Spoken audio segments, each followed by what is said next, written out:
भगवती जगदम्बा महामाया आद्या शक्ति पूर्ण प्रकृति परमेश्वरी भुवनेश्वरी देवी को मेरा आदरपूर्वक प्रणाम है। तो श्रीमद् देवी भागवत पुराण में हम पढ़ रहे हैं कि देवी की महिमा, जहाँ कोई माया लगाए तो वो देवी के प्रभाव से है, माया को कोई रोक दे निराकरण करे तो वो देवी की ही कृपा से है, उन्हीं की सामर्थ्य से है। जो शक्तिशाली हैं वो भी देवी की कृपा से शक्तिशाली हैं। संसार की रचना, उसका पालन संहार सब देवी के ही माध्यम से संपन्न होता है। सभी देवताओं में उनकी शक्ति निहित है। जो देवी की उपासना करते हैं उन पर कोई भी कठिनाई आ नहीं सकती। तो जब नर और नारायण ऋषि तपस्या कर रहे थे बद्रिकाश्रम में, तो इंद्र ने उन पर कामदेव से आक्रमण करवाने की चेष्टा की और साथ में वसंत ऋतु को भेजा और बहुत सी अप्सराएं दी। इन सब से इनका तप भंग करके इनको किसी सांसारिक चेष्टा में लगा दो, जैसे काम। तो काम तो एक ऐसी चेष्टा है कि जिसमें सभी का मन लग जाता है। स्त्री पुरुष परस्पर संपर्क रखना चाहते हैं, तो ये तो सबके मन में स्वाभाविक सी इच्छा है। तो उसी को बढ़ावा देने के लिए उन्होंने इंद्र ने इस प्रकार चेष्टा की। तो तब सब उस पर्वत पर सबसे पहले वसंत ऋतु पहुंचा। सभी वेश उसके पहुंचते ही वसंत ऋतु छा गई। तो वसंत ऋतु में क्या हुआ? सभी वृक्ष पुष्पों से लद गए, उन पर भौरों की कतारें मंडराने लगी। जहां बर्फ बिछी हुई थी बद्रिकाश्रम में, सब जानते हैं बद्रिकाश्रम हिमालय पर्वत की ऊंची चोटी पर स्थित है और वहां बर्फ ही बर्फ रहती है, हिम ही हिम है। और वहां पर वसंत ऋतु छा गई। वहां का जो मौसम है, वहां की ठंडक समाप्त होके और सुहाना मौसम हो गया। ठंडक समाप्त, हिम की शीतलता समाप्त, और आम, बकुल, पलाश, साखू, ताड़, तमाल और महुआ इत्यादि के वृक्ष उग गए, उत्पन्न हो गए। वहां पर बाग बन गया, एक मनोहर उपवन वहां पर आ गया, बन गया। और पेड़ों पर डालियों पर कोयल कूकने लग गई, पक्षी चहचहाने लगे। तो जैसे कि मैदानों में होता है, वैसे उस पर्वत की चोटी पर ऐसा दृश्य वसंत ऋतु ने उपस्थित कर दिया। प्राणियों में कामवेग सीमा को पार कर गया, क्योंकि उन्होंने काम भाव को बढ़ावा दिया कामदेव ने। तो उसको नर नारायण तो दिव्य हैं, प्रभु हैं, तो उनके स्तर का काम वेग उस कामदेव ने बढ़ाया। तो मानवों के लिए तो बहुत अधिक हो गया, मानवों के लिए तो उस सीमा को सहन करना असंभव है। तो सभी काम के वशीभूत हो गए। तो अब जैसे भगवान रुद्र के तपस्या का वर्णन आता है, रामचरितमानस में आता है और अनेक ग्रंथों में, कि जब कामदेव ने उन पर आक्रमण किया तो वहां पर यही इसी प्रकार का एक दृश्य उपस्थित हुआ था। और सभी प्राणी जो है काम वेग में से उन्मत्त हो गए। तो यहां पर भी वही बात है कि वे प्रेमासक्त होकर सब प्राणी परस्पर हास विलास करने लगे। उनमें पर्याप्त उन्मत्तता छा गई। पुष्पों की उत्तम गंध लेकर दक्षिणी पवन मंद गति से चलने लगा, जिसके स्पर्श होते ही आनंद का अनुभव होता था। तो उत्तर दिशा में सर्दी है और दक्षिण दिशा में गर्मी है, ग्रीष्म थोड़ा सा गर्म मौसम है। तो वहां की गर्म वायु आई तो ठंड कम हो गई। उस समय मुनियों की इंद्रियां भी काबू से बाहर होने लगी। वो वश में रखने में असमर्थ हो गए अपनी इंद्रियों को, जो कि संयम करने का निरंतर प्रयास करते रहते हैं ऋषि मुनि। तत्पश्चात रति के सहित कामदेव ने अपने पांचों बाणों को लेकर, तो उनके कहा जाता है कि कामदेव के पास 5 बाण हैं, जिनमें से एक उत्तरोत्तर अधिक शक्तिशाली होते जाते हैं। और 5वां बाण तो ऐसा है कि जिसका सामना बड़े ये त्रिदेव भी कठिनाई से कर पाते हैं, इतने शक्तिशाली वो बाण है। तो कामदेव ने शीघ्र ही बद्रिकाश्रम में डेरा डाल दिया। रंभा और तिलोत्तमा आदि अप्सराएं भी उस पावन आश्रम पर पहुंच गई। तो रंभा भी कुशल है, तिलोत्तमा भी कुशल है रिझाने में, और संगीत की कला में वे बड़ी प्रवीण थी। तो वो तो बहुत उनको सीखी सिखाई थी और उनके शिक्षा दी गई थी, विधिवत शिक्षा प्राप्त थी वो किसी को भी काम उत्तेजित करने में। अतः स्वर और ताल के साथ गान आरंभ हो गया। उस मधुर गीत, कोयलों के कलरव और भौरों के गुंजार को सुनकर मुनिवर नर और नारायण की समाधि टूट गई, क्योंकि वो जो गायन था वो दिव्य स्तर का गायन था और भूतल पर उस तरह प्रकार का गायन उपलब्ध होता नहीं है। तो उस दिव्य गायन को उन्होंने कभी सुना ही नहीं था। अब वो ये सुनने लग गए कि किस प्रकार का गायन है।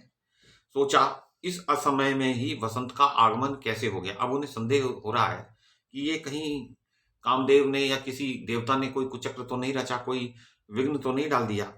वन पुष्प राशि से सुशोभित हो रहा है।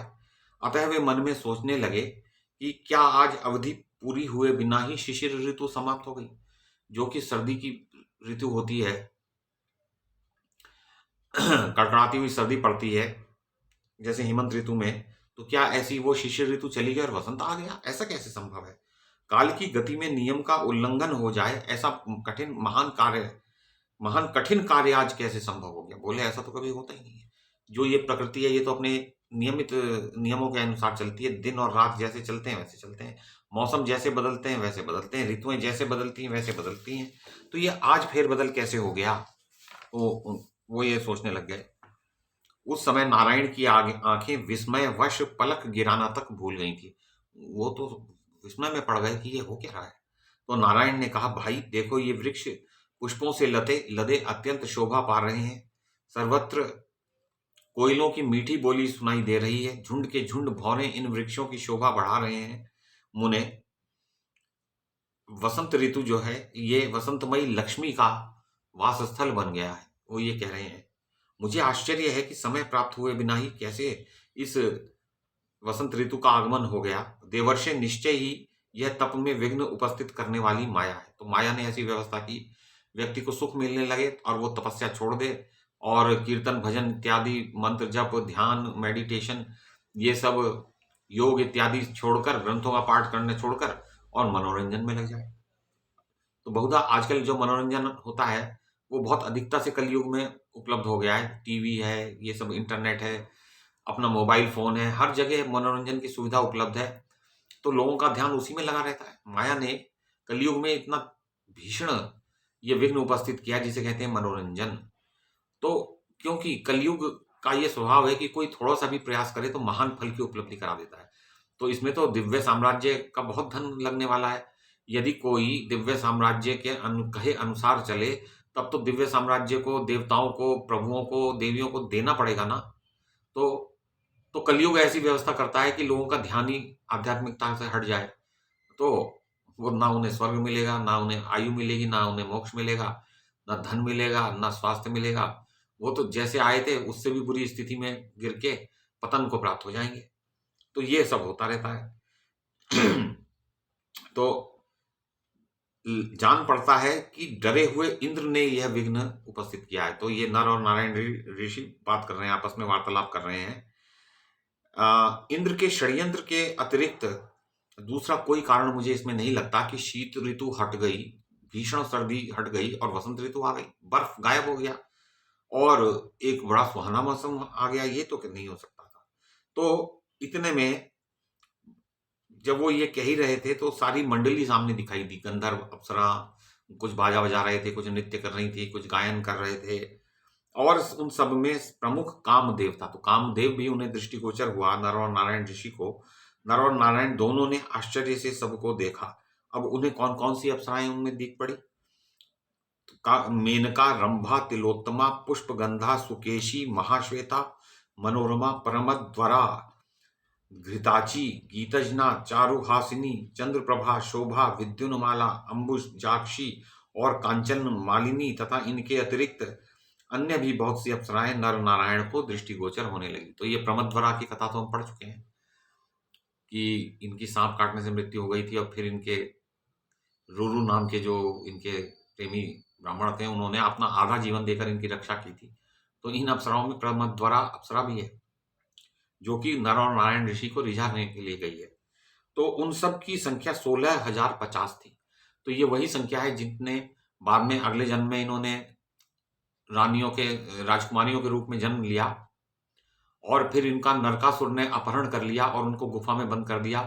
भगवान श्री कृष्ण ने इनको छुड़ाया तो उन्होंने उनको इनके सामने ये इच्छा प्रकट की कि भगवान, हम आपको पति बनाना चाहती हैं। तो 16,050 रानियां उनके थी। कहीं 16,100 लिखी है, कहीं 16,108 लिखी हैं।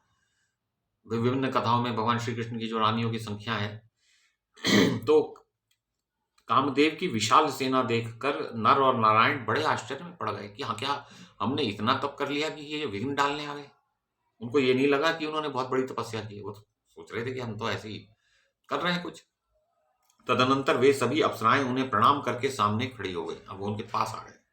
वे अप्सराएं दिव्य आभूषणों से अलंकृत थी। तो दिव्य आभूषण क्या होते हैं? दिव्य वस्त्र जैसे होते हैं कि वो अपना स्वरूप बदल लेते हैं।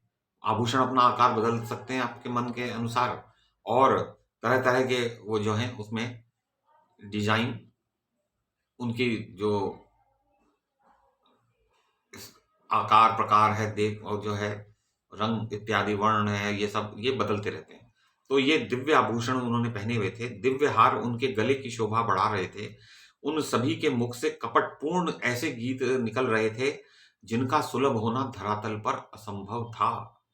तो जैसे आजकल की हिंदी फिल्मों में गीत आते हैं, प्रेम भरा गीत गाती है नायिका, ऐसा वो प्रेम भरा विरह गीत गा रही है। इस वजह सुनकर कोई भी उनके चरणों में गिर पड़े कि देवी मुझसे विवाह कर लो।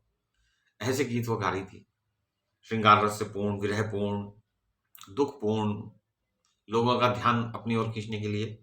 तो मुनिवर नारायण ने प्रसन्नता पूर्वक उन अप्सराओं से कहा, सुमध्यमाओं, जिनकी कमर पतली होती है तो मन का मध्यम भाग अच्छा होता है, तो सुमध्यमाओं, तुम लोग बड़े आनंद से यहीं ठहरो। उन्होंने कहा तुम्हें कहीं नहीं आने की आवश्यकता नहीं, यहीं ठहरो, मैं तुम्हारा अद्भुत प्रकार से आतिथ्य सत्कार करने के लिए तैयार हूं। अब वो अप्सराओं की आदर करने के लिए जुट गए। देखो भगवान की महानता देखो। अप्सराएं तो विघ्न डालने आई और वो कह रहे हैं कि देखो तुम विश्राम करो, थक गई होंगी। भगवान ये कह रहे हैं तुम अभी अतिथि के रूप में स्वर्ग से यहां आई हो। तो व्यास जी कहते हैं उस समय मुनिवर नारायण के मन में थोड़ा गर्व आ गया।